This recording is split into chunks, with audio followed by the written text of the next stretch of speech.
Jai Ma Sarde students, welcome to my channel Riddhi Tutorial Classes. Today I am going to start my video and discuss about what is organization, what is its activities. Okay guys, so stay with me till the end, okay, and watch my video properly. तो आज का हमारा topic है organisation, संगठन। संगठन का मतलब क्या होता है कि उत्पादन के विभिन्न घटकों में सामंजस्य स्थापित करने को ही संगठन कहते हैं। अब उत्पादन का घटक क्या होता है, तो उत्पादन करने में जितनी भी प्रक्रियाएं आती हैं, जितने भी प्रोसेस आते हैं, उन्हीं को हम क्या कहते हैं, घटक कहते हैं। तो उन सारे प्रोसेस में एक सामंजस्य स्थापित करने को ही संगठन कहा जाता है। इसीलिए संगठन को कहा गया है कि a poor organisation could run a good product into the ground and that a good organization which has comparatively poor product could run a good product out of the market. Means एक कमज़ोर संगठन अच्छे उत्पाद को मिट्टी में मिला सकता है, जबकि एक अच्छा संगठन जिसके पास अपेक्षाकृत कमज़ोर उत्पाद भी है फिर भी अपने से अच्छे उत्पाद को भी बाजार से भगा सकता है। ये एक अच्छे संगठन का मीनिंग है कि वो अपने प्रोडक्ट को, चाहे वो थोड़ा ख़राब भी है, जो उससे पहले से प्रोडक्ट चल रहा है मार्केट में, वो उसकी अपेक्षाकृत बहुत अच्छा है, लेकिन अगर ऑर्गेनाइजेशन अच्छा है तो उस प्रोडक्ट को रन कर देगा। तो इसलिए हम कह सकते हैं कि किसी भी कार्य को प्रारंभ करने से पूर्व उसका उचित रूप से संगठन कर लेना अत्यंत आवश्यक होता है। इसलिए संगठन को सिंपल लैंग्वेज में समझने के लिए हम क्या कर सकते हैं, तो organisation related to division of work means संगठन के जितने भी काम हैं उसको अलग अलग विभागों में बांटना ही संगठन कहलाता है।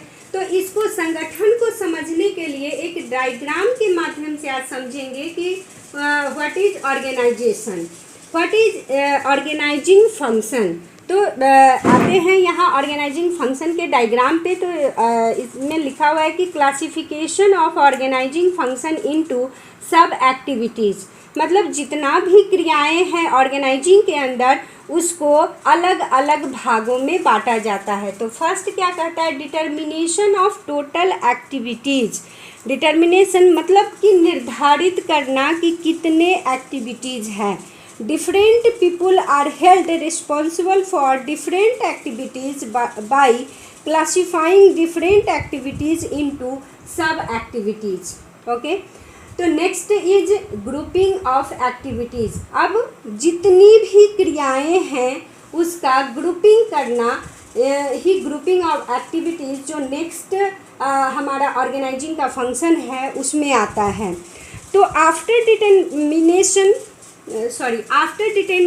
determining activities, these are grouped in different departments. The activities are grouped on the basis of their nature and method of production.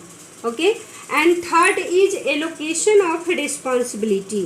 Allocation of responsibility का मतलब होता है after the classification of activities, responsibility of doing these activities is allocate to different people. Okay, different people are held responsible for different department. ठीक है, तो allocation of responsibility का मतलब होता है कि अलग अलग तरह के पीपुल अलग अलग काम के लिए रिस्पॉन्सिबल होते हैं। नेक्स्ट आता है डिलीगेशन ऑफ ऑथोरिटी।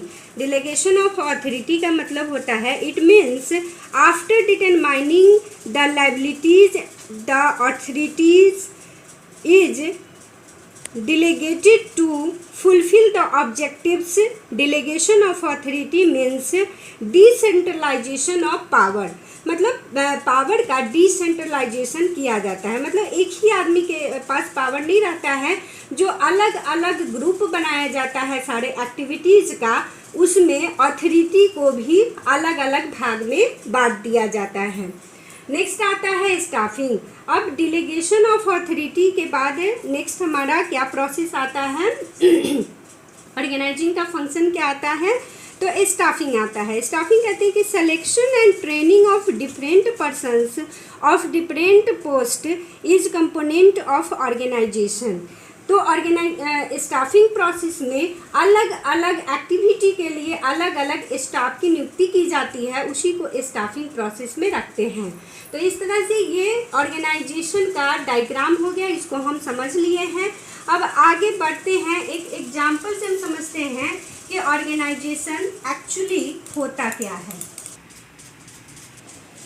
ऑर्गेनाइजेशन को समझने के लिए एक एग्जाम्पल को देखते हैं कि जब कोई प्रोडक्टिव कंपनी प्रोडक्शन करता है, तो जैसे ये मोबाइल प्रोडक्शन करने की कंपनी है, तो ये प्रोडक्शन कर रही है किस चीज़ का, तो मोबाइल फ़ोन का प्रोडक्शन कर रही है। तो इसमें कितने एक्टिविटीज़ होगा उसको हम पहले बांटेंगे। तो organisation related to division of work, तो ये इस एक्टिविटी में आएगा डिवीज़न ऑफ वर्क। तो फर्स्ट क्या क्या एक्टिविटी हो सकता है एक मोबाइल फ़ोन बनाने के लिए, तो पहला रॉ मटेरियल परचेजिंग हो सकता है, सेमी फिनिश्ड गुड्स परचेजिंग हो सकता है, प्रोडक्शन का वर्क हो सकता है, स्टॉक ऑफ गुड्स जो बना हुआ प्रोडक्ट है उसको स्टॉक करने का काम हो सकता है, पाँचवा रिसर्च का काम, अनुसंधान का काम हो सकता है, विज्ञापन का वर्क हो सकता है, एडवर्टाइजमेंट का, सेल्स का, फाइनेंस का, अकाउंटिंग का, मैनेजमेंट ऑफ पर्सोनल। मतलब इतना वर्क, एक चीज़ का प्रोडक्शन करने में इतना वर्क होता है, इतने एक्टिविटीज़ होते हैं।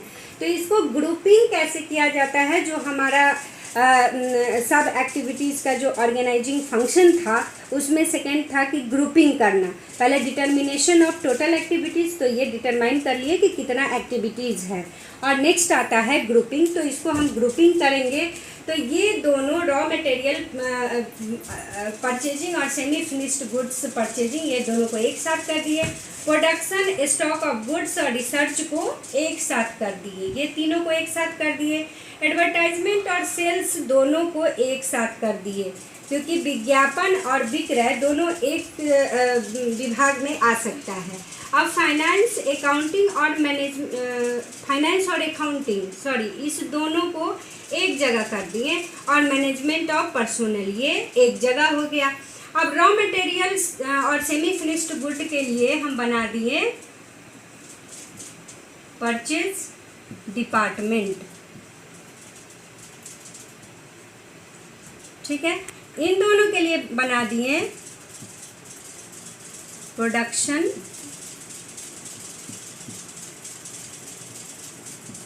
डिपार्टमेंट, इन दोनों के लिए बना दिए सेल्स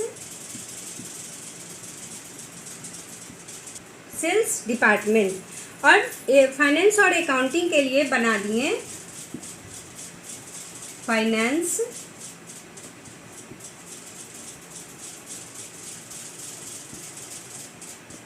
डिपार्टमेंट, और मैनेजमेंट ऑफ पर्सोनल के लिए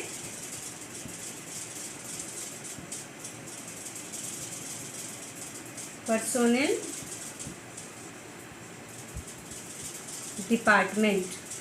ओके, तो इस तरह से हम पहले तो ये एक्टिविटीज़ को डिटरमाइन कर लिए, इसके बाद उसका ग्रुपिंग कर लिए कि ये दो काम है वो एक डिपार्टमेंट करेगा, ये तीन काम है ये प्रोडक्शन डिपार्टमेंट करेगा, ये फिर दो काम है ये सेल्स डिपार्टमेंट कर लेगा।